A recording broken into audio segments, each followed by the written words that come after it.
सावधान रहें सारे लोग, क्योंकि कोविड के मामलों में बम्पर वृद्धि हो रही है। JN.1 वेरिएंट बढ़ा रहा है गैस्ट्रो संबंधी समस्याएं। कोविड के इस नए वेरिएंट से जुड़ी एक बहुत बड़ी अपडेट आप तक लेकर आए हैं, पूरी खबर जानिए। भारत में एक बार फिर से कोविड-19 के मामलों में तेजी देखी जा रही है, जिसका प्रमुख कारण JN.1 वेरिएंट है, जो कि ओमिक्रॉन का ही एक वेरिएंट है। ये वेरिएंट खासतौर पर अपने पाचन तंत्र से जुड़ी हुई समस्याओं के लिए जाना जा रहा है। जी हाँ, जिसमें उल्टी, जी मचलाना, पेट दर्द और डायरिया जैसी शिकायतें शामिल हैं। कोविड-19 का वायरस कितना खतरनाक है, इसके बारे में आपको नए सिरे से बताने की जरूरत तो बिल्कुल नहीं है, क्योंकि 2020 का मंजर सबको याद है। 2020 में देश में कोरोना वायरस के भयानक आतंक से हर एक व्यक्ति अच्छे से परिचित है। हर दिन मौत का आंकड़ा एक नया रिकॉर्ड बना रहा था। अब देखिए, कुछ समय शांत रहने के बाद कोविड ने वापसी की है और ये नया वेरिएंट बेहद खतरनाक बताया जा रहा है।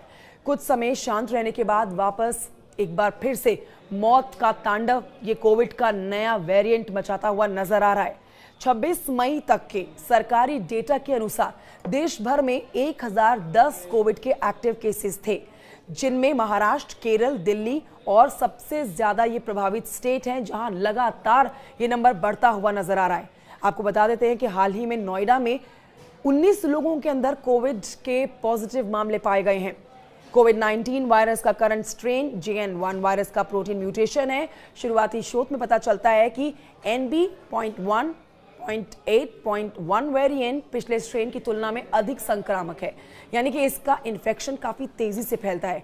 एक और जानकारी आपको दे देते हैं कि WHO के द्वारा प्रकाशित हालिया रिपोर्ट के अनुसार NB.1.8.1 वैश्विक स्वास्थ्य के लिए कम जोखिम वाला है, लेकिन इसके कारण आप खराश, थकान, हल्की खांसी, बुखार, मांसपेशियों में दर्द, नाक बंद होना, हल्का सा सिर दर्द, मतली और उल्टी, दस्त, आंत में तकलीफ भी महसूस कर सकते हैं। ये इस बार के वेरिएंट के प्रमुख लक्षण बताए जा रहे हैं। लेकिन आप ध्यान रखें, बचाव इसका एकमात्र तरीका है।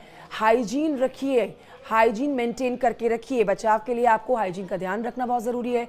मास्क पहनना ज़रूरी है, हाथों को आपको साफ रखना ज़रूरी है, लोगों से दूरी बनाए रखना ज़रूरी है। साथ ही लक्षण यदि 2 से 3 दिन तक बने रहे तो तुरंत आप कोविड टेस्ट करवाएं और डॉक्टर से परामर्श ज़रूर लें। इसके अलावा हेल्दी डाइट लें, जो आपकी इम्यूनिटी को स्ट्रॉन्ग करने में आपकी मदद करेगा। ध्यान रखिए, कोविड का ये नया वेरिएंट खतरनाक है, इसे हल्के में तो आप कतई ना लें। ये जानकारी बहुत महत्वपूर्ण है, इसे साझा करें, कमेंट करके बताएं जानकारी कैसी लगी।